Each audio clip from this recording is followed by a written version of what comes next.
Another massive day of European football and European action has taken place, with France playing against Belgium and Portugal playing against Slovenia. So let's talk all about it, starting with the first game, which was France versus Belgium, a repeat of that 2018 World Cup semi-final, which was a very close game. It was only separated by an Umtiti header, and then France sat behind the ball the whole time. But this one got a lot closer, got a lot tighter, a lot more open, and both teams had a lot of shots, a lot of chances, but neither of them could take their chances. Neither of them could take the chances that were there to be taken.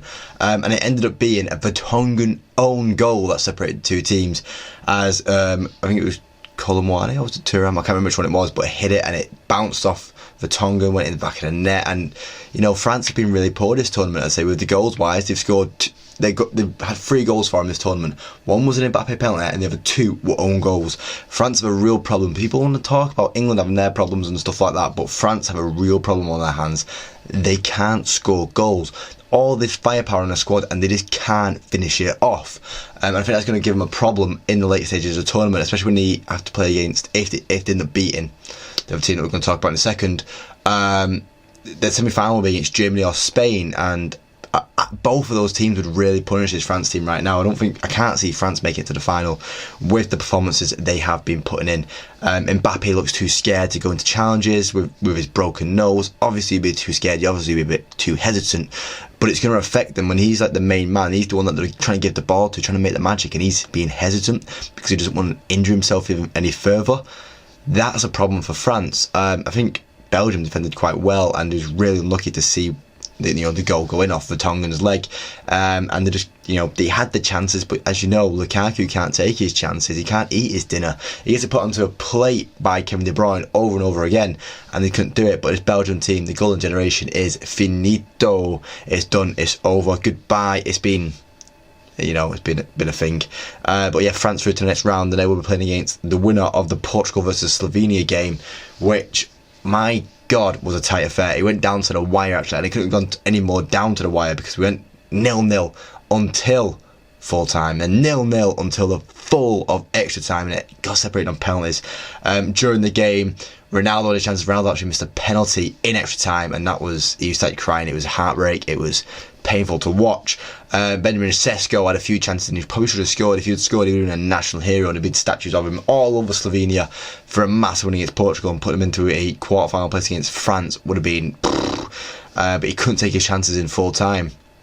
They brought in Ilicic, who obviously had his moments with his wife cheating on him a couple of years ago, but he was like an international hero for Slovenia, and he got him here, and he missed his first penalty. The first penalty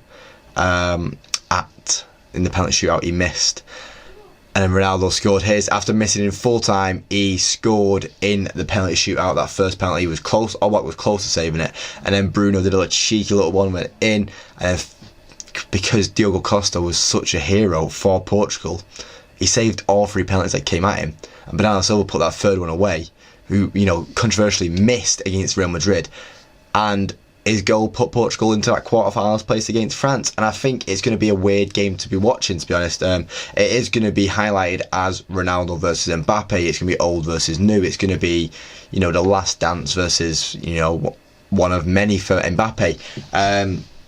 Ronaldo's still to actually get a goal in Euro 2024, which will be a problem going into the game, but Mbappe's going to score from the penalty spot. I said France have been struggling for goals anyway, and Diogo Costa's putting a heroic performance. If he's going to let him in with that, no. The Portugal defence held strong for most of the game. I think Pepe might struggle. I think Mbappe's going to try and target Pepe, but I think he's got it wrong. I think he'll do Pepe for pace, but trying to run at Pepe, he ain't got no chance.